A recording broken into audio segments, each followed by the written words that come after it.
E quando avaliamos a história de Israel exatamente nesse ponto, conseguimos perceber também que quando nós trazemos isso para a nossa vida hoje, não está muito diferente. Nós começamos a prestar atenção que mesmo em situações que nós estamos vivendo, onde alguns estão parados, outros estão em atividade, mas não na mesma atividade que estava antes de tudo isso acontecer, que nós estamos presenciando hoje, de uma forma mais lenta, de uma forma mais reduzida. Mas mesmo neste momento, nós não estamos descansados. Mesmo com uma redução de jornada, alguns até talvez sem jornada nenhuma, e onde nós poderíamos dizer, nossa, mas eu não estou fazendo nada. Em referência ao ano passado, eu até que estou mais tranquilo de atividades. E por que eu estou tão cansado? Será que isso acontece só comigo? Todos nós passamos por essas situações. Todos nós talvez tenham uma área da sua vida que você possa dizer assim, cara, parece que eu estou moído. E nós estamos na metade do ano ainda e nós estamos cansados de tudo que está acontecendo. Ao ponto de o nosso corpo refletir isso. Nós sentimos esse cansaço. Hoje nós estamos lutando com poucos recursos. Talvez um pouco do recurso que ainda ficou aí devido a toda essa situação. Nós estamos lutando para permanecer com esses poucos recursos. E assim como o povo de Israel estava procurando um lugar de fartura de recursos, hoje talvez nós nos encontramos também dessa forma. Nós nos encontramos em momentos onde o medo tem se instalado dentro de muitas famílias. Domingo nós fizemos aqui o momento onde nós estávamos orando pelas famílias, onde nós estávamos, cada sacerdote ungiu a sua família dentro do carro. Muitos choravam, muitos se entregavam, muitos estavam ali clamando pela paz do Senhor, porque não estão aguentando mais a situação que talvez estão enfrentando, o medo que eles têm vivido. Nunca em nosso meio se clamou tanto por um milagre. Nunca em nosso tempo se clamou tanto por algo sobrenatural. Talvez a nação, talvez o mundo inteiro hoje ore, clame e fale, eu preciso de um milagre. Eu preciso de um mover de Deus para a minha vida porque eu não aguento mais.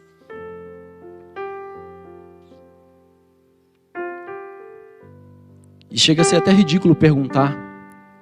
Mas se eu pergunto aqui, quem gostaria de receber esse sobrenatural de Deus na sua vida? Todo mundo levanta a mão. Todos nós queremos viver esse mover de Deus, essa mudança, esse sobrenatural. Porque não aguentamos mais, assim como o povo de Israel não aguentava mais ver a mesma coisa por onde eles olhavam. Aquilo era o natural deles, eles queriam algo além, que somente Deus poderia proporcionar para eles. Somente Deus pode proporcionar para as nossas vidas algo além do que aquilo que nós já temos vivido.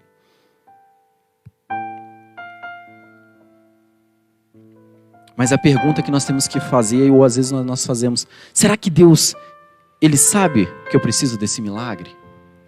Mas Deus é onisciente, Ele sabe de todas as coisas. Será que Ele entende a minha necessidade e aquilo que nós estamos enfrentando? Será que Ele sabe? Ele sabe porque Ele sabe de todas as coisas, Ele é onisciente. Mas a pergunta certa é, Ele vê em mim e em você as atitudes de quem quer viver algo sobrenatural nele?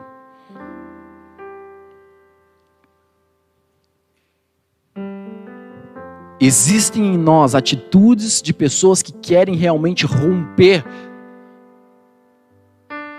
da vida que está vivendo? Para viver esse sobrenatural de Deus existe um esforço. E a pergunta é, estamos dispostos a viver esse sobrenatural, a pagar esse preço? Existem muitas coisas que podem nos levar a um novo nível com Deus, a atrair o milagre, o favor de Deus para as nossas vidas, a atrair o sobrenatural de Deus. Eu vou citar 3 delas aqui para você. 3 não, 4. Que podem nos ajudar dentro desse processo. E eu gostaria, se você estiver anotando, você pode anotar. Anota aí na sua Bíblia. Rabisca bastante ela aí. Se você não tem uma Bíblia, a nossa livraria está bem recheada. Aproveite essa oportunidade. Não fique sem estudar, sem conhecer a palavra de Deus.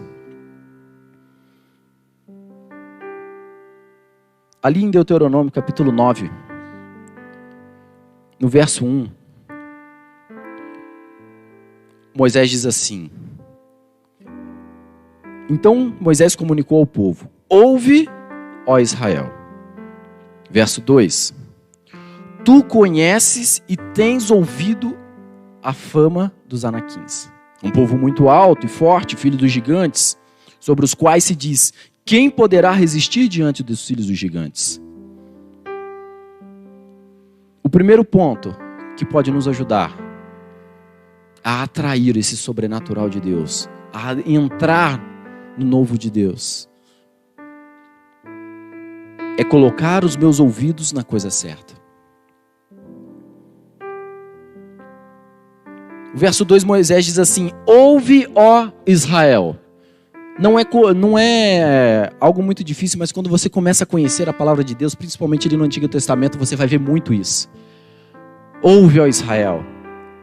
Se você ouvir atentamente a minha voz, se você ouvir e obedecer, as bênçãos do Senhor te perseguirão e te alcançarão. Aquele que ouve as minhas palavras e a pratica, diz Jesus. Ele fala muito isso: ouve. Escuta o que eu estou falando. No verso 2 ele fala: Você conhece a fama dos anaquins. Moisés, neste livro, como eu disse para vocês, ele traz um resumo. Ele está recapitulando tudo que eles já tinham passado. E por que ele enfatiza tanto a importância que eles prestassem atenção, que eles começassem a escutar aquilo que Deus estava direcionando? Porque esse povo ele tinha uma facilidade grande de desânimo com tudo aquilo que eles escutavam. Eles desanimavam muito fácil. Infelizmente, eles viam todos os dias a mesma coisa. Areia para todo lado. E talvez qualquer novidade que chegasse aos seus ouvidos era algo novo para eles. E eles davam ênfase maior naquilo que eles estavam escutando. E eles desanimavam. Um exemplo, os 12 espias. A Bíblia diz que eles chegam até Cades Barneia. Naquele momento, eles avistam a terra. Moisés separa, o povo acaba sugerindo e Moisés escolhe 12, um de cada tribo, para poder conhecer, espiar a terra. E eles chegam naquele lugar, a Bíblia diz que eles recolhem um cacho de uva que 2 pessoas carregavam juntas. E quando eles voltam, depois de 40 dias de espiar a terra, eles mostram o resultado e falam: realmente, essa terra é boa. Realmente, os frutos dela, ela mana leite e mel. Mas não dá para permanecer lá. Não dá para possuir. Essa terra é uma terra de gigantes. Nós somos como gafanhotos. Não tem como. E eles começam a difamar a bênção, a promessa de Deus. Mas a Bíblia fala que Josué e Calebe, 2 pessoas. Josué e Calebe. E Calebe se levanta e fala assim: não, parem com isso. Se o Senhor falou, nós vamos entrar, vamos possuir aquilo que é nosso. E esses 2 homens se levantam contra tudo aquilo que eles estavam dizendo a respeito da terra. O povo queria viver o sobrenatural de Deus, mas não estava disposto, porque os seus ouvidos estavam atentos a tudo aquilo que aqueles 10 homens falaram. E a Bíblia diz que todo o povo, mais quase 3 milhões de pessoas ali naquele momento, ouviu o que os 10 espias falaram. E eles choraram amargamente, eles gritaram, eles se entristeceram. Mas por que Josué e Calebe não? Eu já me fiz essa pergunta, já me questionei. E fui para Deus, no meu banheiro, como sempre. Fui para Deus. Falei, Deus, mas por que eles não? Só pelo fato de ser Josué e Caleb, mas por quê? E Deus falou comigo assim, lembra lá quando Moisés fez a tenda do encontro? A Bíblia diz que Moisés pega uma tenda, sai fora do arraial e monta uma tenda do encontro. E quando você vai ler, a Bíblia diz que qualquer um poderia ir lá. Não era o tabernáculo, era uma tenda do encontro. Eles poderiam ir até aquele lugar. Só que a Bíblia não cita que ninguém do povo vai lá. A Bíblia diz que Moisés vai até aquele lugar, a presença de Deus vinha sobre aquele lugar como uma nuvem, todo o povo ficava na tenda olhando Moisés entrando, e quando a glória do Senhor vinha sobre aquele ambiente, todo mundo se prostrava, cada um na sua tenda. Mas a Bíblia diz que Josué, ele estava lá, no pé da tenda lá, enquanto Moisés estava lá, ó, tete a tete com Deus, ele estava prostrado lá na tenda, do lado de fora. Enquanto Deus falava com Moisés, ele estava lá, ó, de ouvido em pé. O que Moisés está falando com Deus? E talvez ali naquele momento ele ouvia Moisés falando e ele fazia suas orações em cima daquilo que ele via, Moisés se relacionando com Deus. Josué andava com Moisés. Ele ouvia as orações e as conversas de Deus com Moisés. Existe um estudo que diz que nós somos a média das 5 pessoas a qual nós nos relacionamos. Josué se relacionava com Moisés. Moisés se relacionava com Deus. Provavelmente, a Bíblia não fala ali muito especificamente, mas Caleb provavelmente devia andar ali com Josué. Se não andava, pelo menos 40 dias que eles estiveram naquela terra, eles estavam juntos, porque o pensamento dos dois, ó, casava. Batia certinho. Seus ouvidos estão ouvindo o quê? Josué estava perto de um homem que ouvia a Deus. Estamos perto de quem? Quem são a média das 5 pessoas que nós estamos nos relacionando? Sabia que você faz parte das 5 pessoas que os seus filhos se relacionam? E quando nós olhamos para a postura dos nossos filhos, será que nós temos nos agradado?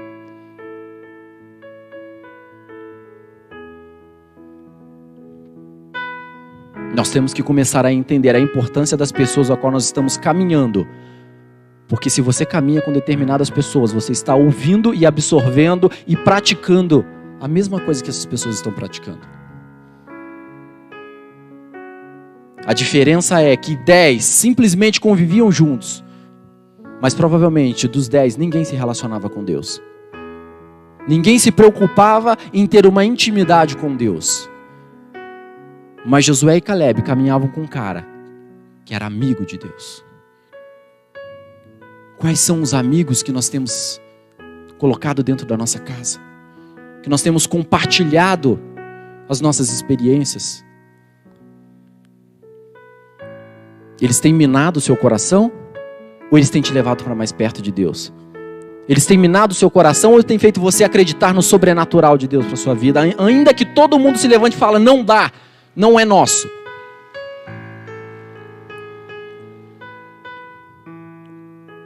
Não está conseguindo ver o sobrenatural? Cuidado com quem você está andando. Cuidado que você está ouvindo dessas pessoas. O salmista ele é muito claro lá em Salmos 1. Bem-aventurado, feliz. Existe alegria, felicidade. Quem não anda no conselho dos ímpios. Não está escutando o conselho dos ímpios. Não se detém no caminho dos pecadores e nem na roda dos escarnecedores. Mas o seu prazer está no Senhor. E na sua lei medita de dia e de noite. Será como árvore plantada junto a ribeiros de água, a qual dá o seu fruto na estação própria, e tudo quanto ele faz prospera.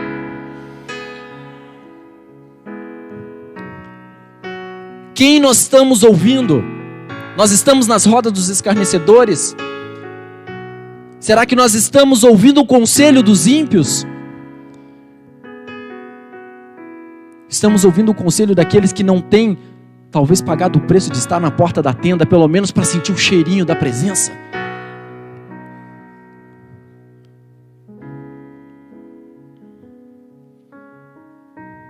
Marcos capítulo 5, verso 21. Abra lá comigo. Evangelho de Marcos.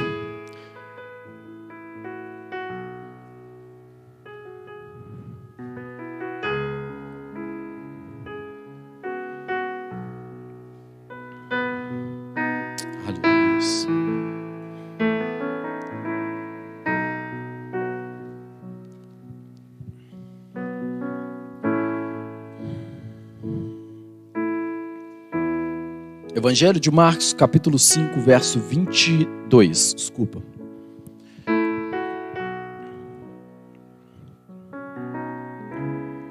O pessoal está folheando ainda. Evangelho de Marcos 5, 22.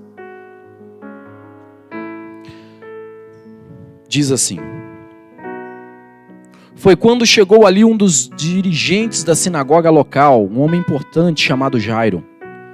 Ao ver Jesus, prostrou-se aos seus pés e lhe pediu aos prantos e com insistência: minha filha pequena está à beira da morte. Vem, impõe as tuas mãos sobre ela para que ela seja curada e viva. Então Jesus foi com ele. E uma enorme multidão o acompanhava e o apertando de todos os lados. Vai lá comigo no verso 35.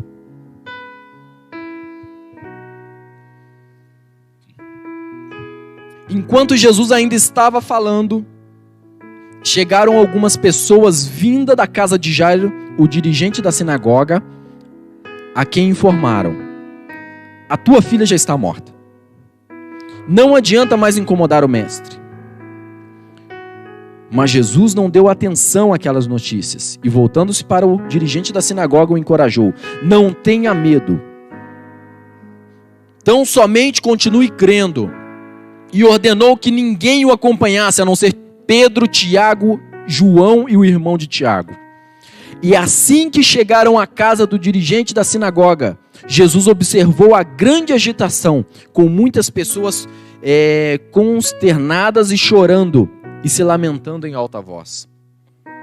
Ao entrar na casa, Jesus lhe questionou: por que está este alvoroço e por que eles estão chorando? A criança não morreu, mas está dormindo.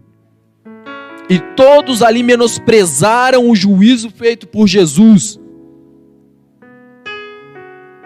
Muitas pessoas vão zombar da direção que você recebe de Deus. Muitas pessoas, elas vão olhar para você e vão tirar sarro de você. O ambiente era um ambiente de luto, era um ambiente de tristeza, mas ainda assim eles conseguiram parar, esquecer por um segundo aquele momento para zombar da cara de Jesus. Porque às vezes aquilo que Jesus fala, aquilo que você recebe como direção para a sua vida, para os outros que não entendem, que não caminham com intimidade com Ele, é loucura. E eles vão falar para você: você está maluco, você está doido, e vão tentar te convencer do contrário.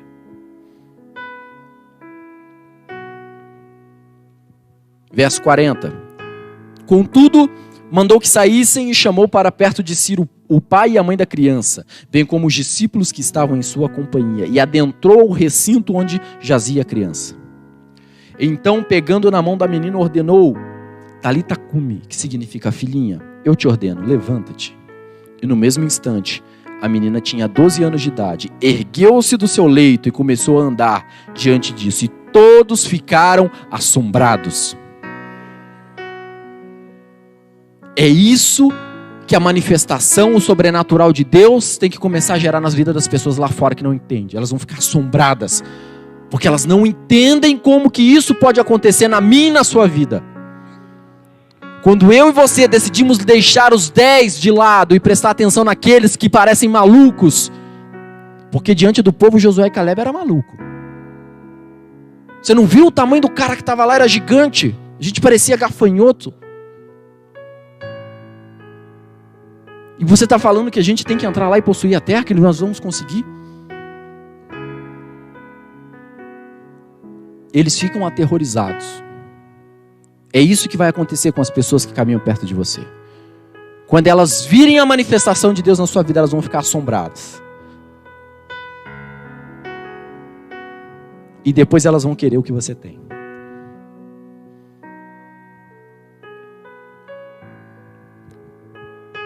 Jairo estava nessa situação. Ele tinha um fiozinho de esperança. E ele sai correndo de casa e vai atrás de Jesus. E neste momento, a Bíblia diz que ele consegue encontrar Jesus. Mas no meio do caminho, eu pulei ali, não li. Mas no meio do caminho ele encontra quem? A mulher do fluxo de sangue. E aí ele fica esperando, vamos Jesus, é minha filha, vamos lá. E termina aquela situação, na hora que é a chance dele, a pessoa chega perto dele, o pessoal vem da casa dele e fala, aí ó, larga a mão, já morreu. Para de incomodar o mestre. Jairo poderia ter se jogado no chão, esperneado, chorado, por quê? Ó céus, ó terra, ó azar. Ele poderia simplesmente ter dado ouvido àquela situação e falado, Jesus, obrigado pelo seu esforço aí, ou obrigado por nada. Se o senhor tivesse vindo direto, não tivesse parado lá na mulher lá, a gente talvez teria conseguido. Mas Jesus olha para ele e fala assim, ei, levanta, vamos lá. E ele não dá ouvidos à voz daqueles que trouxeram aquela notícia, mas eles dão ouvido à voz de Jesus. Não muito diferente dessa situação, lá em 2 Reis, capítulo 4, do verso 1 ao 38, nós vemos duas histórias. Nós vemos a história da mulher sunamita e o seu filho morto. A Bíblia diz que o profeta Eliseu, ele passava por aquela região várias vezes. E aquela mulher, ela olha e fala para o marido dela, olha, eu vejo que esse homem é um homem de Deus. E ele sempre passa por aqui, vamos fazer então um quarto aqui em cima. E toda vez que ele passar por aqui, ele vai parar, ele vai repousar aqui. Ele vai ter um espaço dele, depois ele segue o caminho, segue a viagem. E eles constroem aquele quarto. E Eliseu usa daquele quarto. E ele fica grato e ele fala, o que eu posso fazer por essa mulher? E o servo dele fala, olha, ela não tem filho. Ele vai, lança uma palavra sobre ela, que no próximo ano ela teria um filho. E aquela mulher engravida, tem o seu filho, e a Bíblia diz que com uma certa idade, o filho está trabalhando com o pai, e ele sente uma dor de cabeça muito forte, o pai manda ele para casa, quando ele chega lá, ele morre em casa. A mãe tem o filho morto ali dentro de casa, e a Bíblia diz que aquela mulher se levanta, arruma o seu jumento ali, monta nele e vai embora. Vai atrás do profeta. E por onde ela passava, as pessoas perguntavam, como que você está? Como que está a situação? Está tudo bem. Está tudo legal. Por que essa mulher estava falando dessa forma? Porque ela era grossa, não queria que ninguém se metesse na vida dela? Porque todo mundo que parar no seu caminho, quando as coisas estiverem difíceis, eles ouvirem você falar, eles podem minar aquilo que Deus quer fazer na sua vida. Ela tinha uma esperança, ela tinha uma gotinha, ela falou assim, eu vou em quem pode resolver o meu problema, e se tiver que ouvir alguma coisa, eu vou ouvir dele. Eu não vou minar o meu coração com as pessoas à beira do caminho que podem tirar aquele meu fio de esperança que eu tenho no sobrenatural de Deus. Porque eu não pedi filho nenhum para Deus, e se Ele me deu, Ele pode fazer um milagre. Vai tudo bem. Depois dessa história, no mesmo capítulo, nós vemos a situação da mulher que o profeta Eliseu chega e ela fala, Senhor, meu marido faleceu, o senhor conhecia bem a situação dele, e alguns estudiosos dizem que o marido dessa mulher é o que sustentava a escola de profetas. O senhor conhece a nossa situação, e infelizmente, devido a todo o esforço que ele fazia, ali ele acabou atraindo muitas dívidas e morreu e não conseguiu pagar. E agora o credor está à nossa porta, ele quer levar meus 2 filhos para que eles sejam escravos, para poder pagar a dívida. E aquela mulher desesperada, num momento de dificuldade, escassez, agora vai perder os filhos por causa da dívida. E naquele momento, o profeta dá uma direção para ela. E pergunta o que ela tem em casa, ela fala o que ela tem em casa. E ele fala, você tem o azeite em casa? Legal. Então faz o seguinte, vai na redondeza, recolhe o máximo de vasilhames que você conseguir. Entra na tua casa, fecha a tua porta, só você e teus filhos. E aí sim, derrama o azeite. E aquela mulher ouve aquela palavra, ela entra em casa, tranca a porta. Primeiro ela vai, se relaciona com todo mundo, pede vasilha para todo mundo. Presta o tapué aí, os potes de sorvete,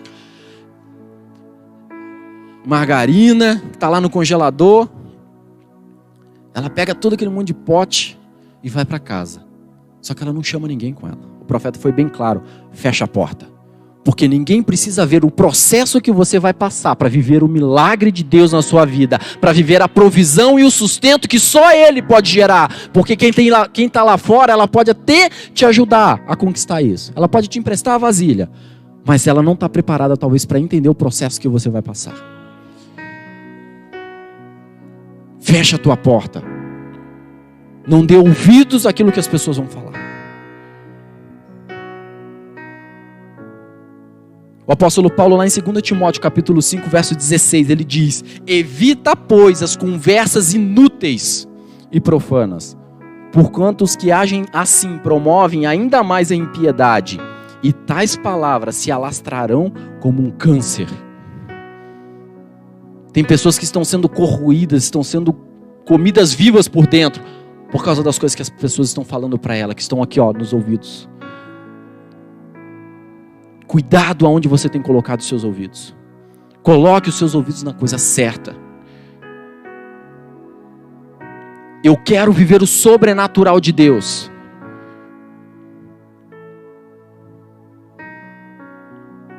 Mas a quem que eu estou escutando? Com quem que eu estou caminhando? O que você permite se ouvir sobre o seu trabalho? Você fica dando ouvidos para aquele cara que fica falando mal do patrão? Que fala mal do chefe? Aquele cara que reclama de tudo, reclama do café, da marca do café, reclama da água, reclama que não tem café. É esse o tipo de pessoa que você se relaciona dentro da empresa, do local que você está trabalhando? O que você escuta ou permite escutar das pessoas que falam sobre família, sobre casamento? Quais são as orientações que você tem escutado? Sobre dinheiro, sobre saúde? Não, para tudo! E pessoas estão tirando a própria vida por causa do desespero, que não aguentam mais essa situação. O que nós estamos escutando? Paulo, em Romanos 10:17, ele declara que a fé, ela vem pelo ouvir e ouvir da palavra de Deus. Da mesma forma que o desânimo, o medo, ele pode entrar na minha e na sua vida, através dos ouvidos, porque nós permitimos, você também tem a oportunidade de permitir que a fé do Senhor, ela invada o seu coração, e a sua vida comece a ser uma vida diferente, com resultados diferentes, vivendo o sobrenatural de Deus, porque para viver o sobrenatural, sem fé, como diz lá Hebreus 11:6, é impossível. Não é difícil, não é complicado, é impossível. É impossível agradar a Deus. Da mesma forma que nós temos a facilidade de ouvir coisas que não deveríamos, nós temos a oportunidade de ouvir aquilo que pode mudar a nossa história.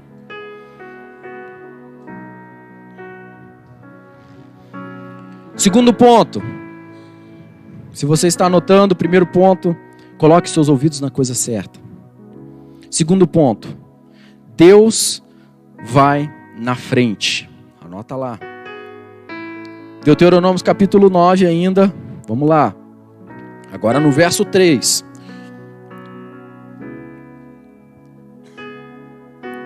Volta lá comigo.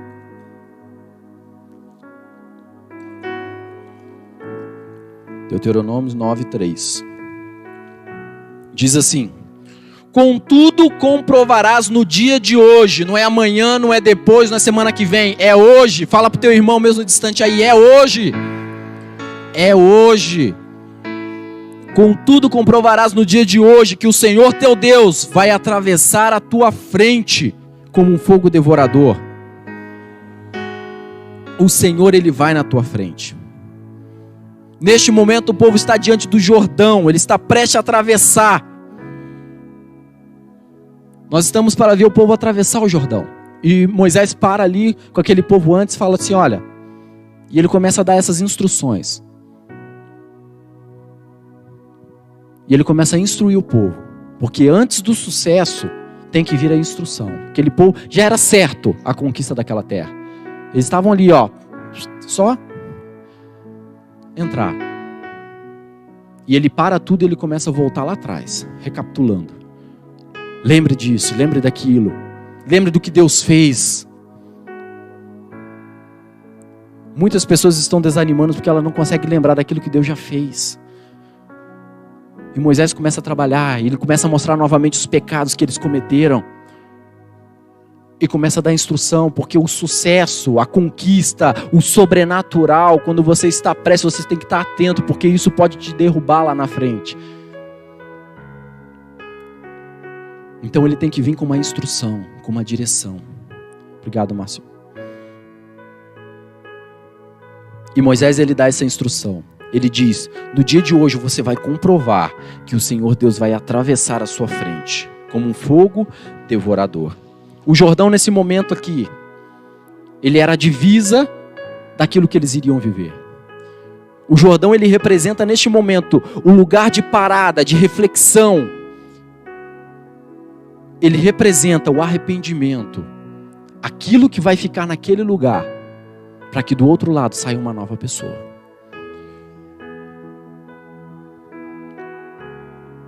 Antes de Deus ir na sua frente, precisa existir uma reflexão da sua vida. Nós temos que começar a refletir sobre a nossa vida, e é o Jordão que faz esse papel. É onde você para, você recebe a instrução e você vai decidir como que vai ser daqui para frente. O Jordão, ele gera em nós o arrependimento. Quando nós lemos a passagem depois que Moisés termina ali o livro de Deuteronômio, a Bíblia diz que Josué assume. E Josué fala para o povo: olha, agora está na hora de Deus dar direção para Josué, ele tem que atravessar. E lá no capítulo 3 de Josué, fala desse momento da travessia. Só que neste momento eles estão diante do Jordão. E Josué fala com eles, e Deus dá uma direção para eles. Eles já receberam a orientação. Eles já receberam a direção de Deus. E nesse momento Deus fala: opa, agora se santifiquem, porque amanhã vai ter maravilhas no meio de vocês. Vocês entenderam o que o Jordão significa. Vocês se arrependeram, agora vocês vão se santificar disso. Vocês vão se santificar, porque quem vai na frente de vocês é o Senhor. E vocês vão observar, a arca vai, e vocês vão estar a uma distância de 900 metros da arca. E ela vai na frente, porque vocês não conhecem o caminho.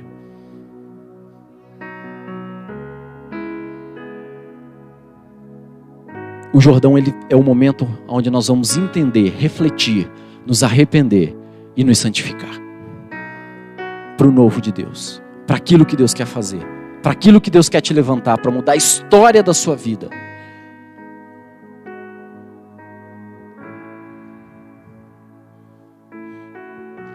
Quando Deus está na frente, Ele mostra o caminho, como foi com o povo de Israel. O próprio Jesus, lá em João 14, Ele fala: não se turbe o vosso coração. Crede em Deus, crede também em mim, porque na casa de meu pai há muitas moradas. E se não fosse assim, eu não teria dito que eu estou indo e vou preparar lugar para você. Eu vou na frente, porque eu vou preparar um lugar especial para você. Porque toda vez que eu e você permitimos que o Senhor tome a frente da nossa vida, das nossas decisões, daquilo que nós vamos viver, Ele prepara o melhor para você. Permita que o Senhor vá na frente.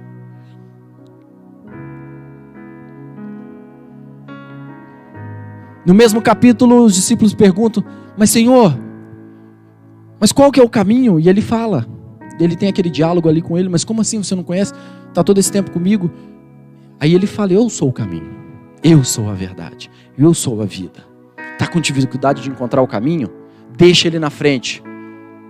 Quando o povo de Israel tinha que atravessar o Jordão, opa, mantenha a distância aí, 900 metros da arca. E o Senhor vai na frente, Ele diz: porque vocês não conhecem o caminho, vem comigo, me segue.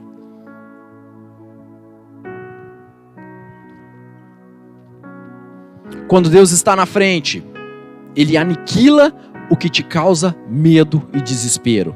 No verso 3 ali, Ele continua dizendo: eu vou atravessar na sua frente como um fogo devorador, e precisamente Ele quem os aniquilará. Sabe aquilo que te traz pavor? Aquilo que te traz medo? se é o recurso que está faltando, se é o vírus, a doença, a preocupação, o medo com os familiares, se vai dar ou não vai dar. Ele fala, eu vou aniquilar isso, eu vou tirar isso que te consome. Terceiro, quando ele está na frente, ele submete as situações ao favor dele. Voltamos lá na história de Jairo. A Bíblia diz o quê? Que o homem chega para ele e fala, Jairo, já morreu, não incomode mais o mestre. A Bíblia diz o quê? Se você voltar lá, fala que Jesus toma a frente e fala assim, levanta e vamos.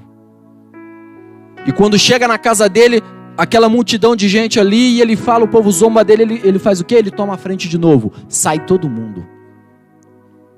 Ele estava na casa de Jairo, o cara era um cara importante. Mas Jairo baixou a bola. Talvez ali, perante as pessoas, foi um momento de humilhação. Pô, esse cara está aí tomando as rédeas da casa de Jairo. E ele falou, sai todo mundo, vai ficar quem eu quiser. Na minha linguagem. Vai ficar quem eu quiser. E fica ele, Pedro, Tiago, João. E aí ele chama o pai, a mãe. E ele fala, agora vamos entrar lá. Porque a menina não está morta, ela está dormindo. Vamos lá. E ele pega na mão da menina e faz a morte se submeter a ele. Quando o Senhor está na minha frente, Ele submete todas as situações contrárias. Se submetem a Ele.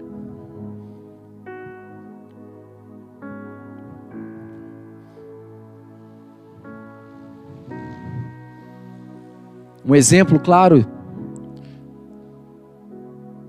dessa questão de submissão à autoridade é lá em casa. Às vezes a Neia pega o controle, aí ela coloca lá no Netflix, e aí ela pega o controle e fala assim, então procura aí. Às vezes ela está com o controle na mão, ela pode dominar ali tudo que ela quiser, mas ela sabe que quem tem autoridade de filme lá em casa sou eu, que manjo bastante de filme. As séries lá, quem manja sou eu, então ela pega assim, ela até tenta, ela para, ela fala, escolhe aí para nós. É assim. Às vezes nós temos o controle na mão, mas nós temos que entender quem é que tem autoridade para submeter aquela situação. Quem é que conhece? Vocês não conhecem o caminho, então deixa que eu vou na frente.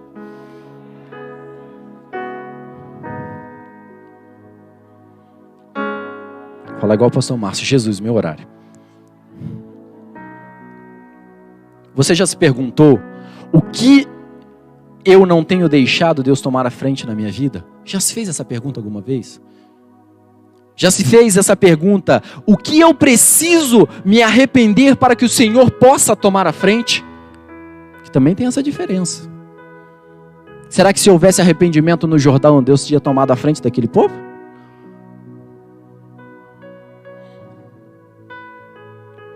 O que será que eu preciso me santificar?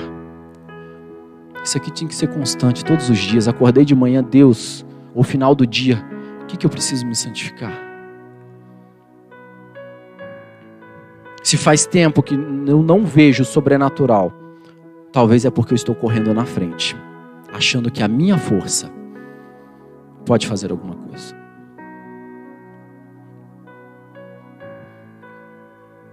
Avalie. Deus está na frente? Terceiro ponto. E esse é bem curtinho, a gente vai conseguir no horário. Terceiro ponto. Primeiro, então, coloque seu ouvido nas coisas certas. Segundo, Deus vai na frente. Terceiro, posição. Deuteronômio capítulo 9, verso 3. Vamos continuar lendo.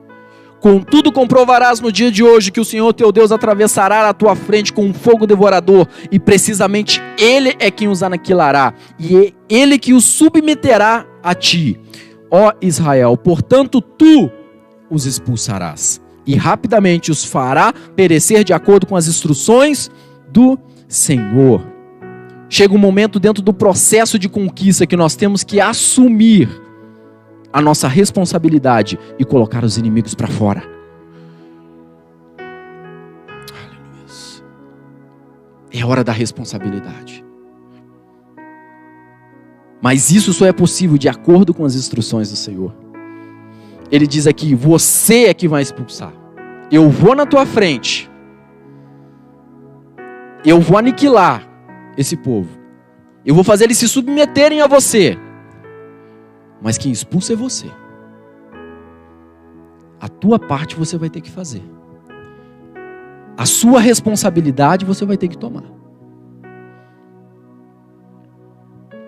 Hoje, durante o dia, eu conversando com a Vanessa, ainda pedi para ela fizesse um ouvir de Deus para nós, para este culto, para este momento. E ela pediu para as meninas da intercessão lá, e ela compartilhou comigo, e foi algo tremendo. E eu quero compartilhar 2 versículos com vocês, e eu quero que você abra a sua Bíblia lá em Jeremias capítulo 31.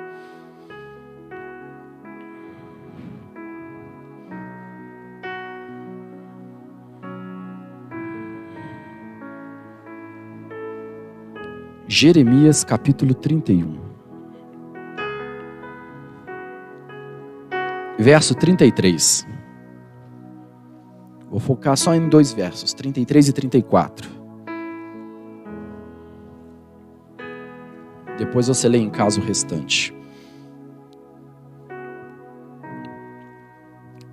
Diz assim: eis, no entanto, a aliança que celebrarei com a comunidade de Israel, passados aqueles dias, afirma o Senhor. Registrarei o conteúdo da minha lei na mente deles e escreverei no mais íntimo dos seus sentimentos, no seu coração. E assim serei, de fato, o Deus deles, e eles serão o meu povo. Ninguém mais terá necessidade de orientar o seu próximo, nem o seu irmão, pregando: Eis que precisas conhecer quem é o Senhor, porquanto serei conhecido no interior do ser de cada pessoa, desde os mais jovens até os idosos, dos mais pobres aos mais ricos. Garante o Senhor, porque eu mesmo lhes perdoarei a malignidade e não permitirei recordar mais os seus erros e pecados. Ele fala: eu farei uma aliança. Por isso que eu disse para vocês, Deus está movendo um novo tempo na sua vida, nesta igreja, nesta cidade. E Ele diz: eu farei uma aliança. E esta aliança que eu faço com vocês hoje, eu vou registrar ela de uma forma que vai ficar gravado na mente de vocês. Ao ponto que vocês não vão mais ficar precisando de pessoas dizendo para vocês o que vocês têm que fazer, que tem que ficar pregando para vocês. Não. Ele vai falar diretamente com vocês. Nós já temos trabalhado isso no Ministério de Louvor, e a gente, na última reunião que nós fizemos, Deus moveu algo sobrenatural ali, e exatamente isso eu estava conversando com eles. Não é mais tempo de ficar esperando alguém trazer alguma coisa para mim. É tempo de nós nos posicionarmos e entender que Ele está fazendo uma aliança conosco, e Ele quer falar pessoalmente com cada um de nós. É o tempo de posição e falar: Senhor, pode falar, porque as pessoas precisam passar e elas precisam já ver Deus na minha vida. E não esperar eu ter uma resposta, uma palavra bonita que foi ministrada no culto para falar com alguém que está lá fora. Nós precisamos nos posicionar e entender o conserto que Ele está trazendo. Esta aliança de conhecimento da palavra de Deus. Nós precisamos tomar posição. Só que para ter posição para expulsar os invasores da promessa que é sua, é preciso conhecê-lo primeiro. E como Ele disse: eu farei uma aliança, e vocês vão me conhecer, e essa lei vai estar tão dentro de vocês que vocês vão me conhecer, e ninguém mais vai precisar ficar falando dela para vocês. Nós temos que começar a conhecer e entender a importância da palavra de Deus. Se você não tem uma Bíblia, compre uma Bíblia, pelo amor de Deus. Se relacione com a palavra. Busque colocar os seus ouvidos em tudo aquilo que diz respeito ao nosso Senhor, para que você possa entender o que Ele quer fazer na sua vida, para que você possa viver o sobrenatural.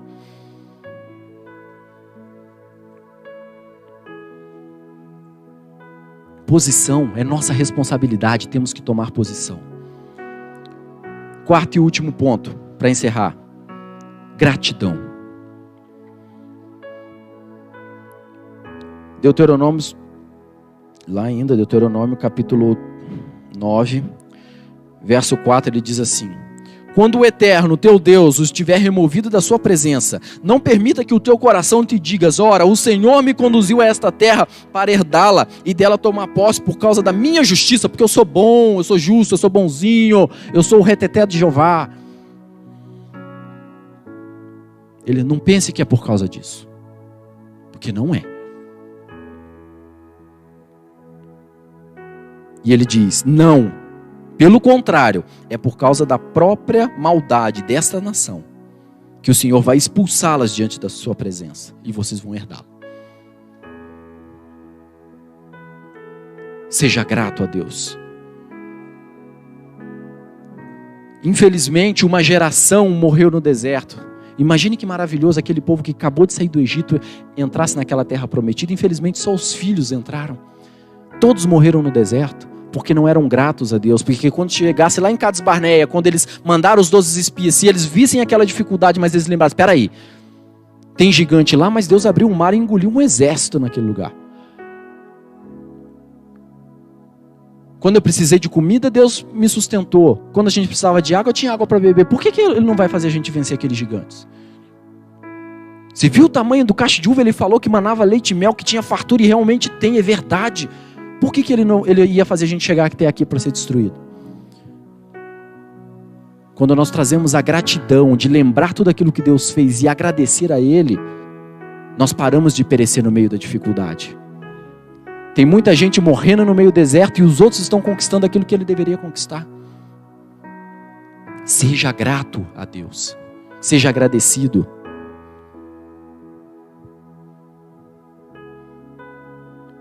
Muitas vezes nós abrimos a nossa boca para murmurar e reclamar.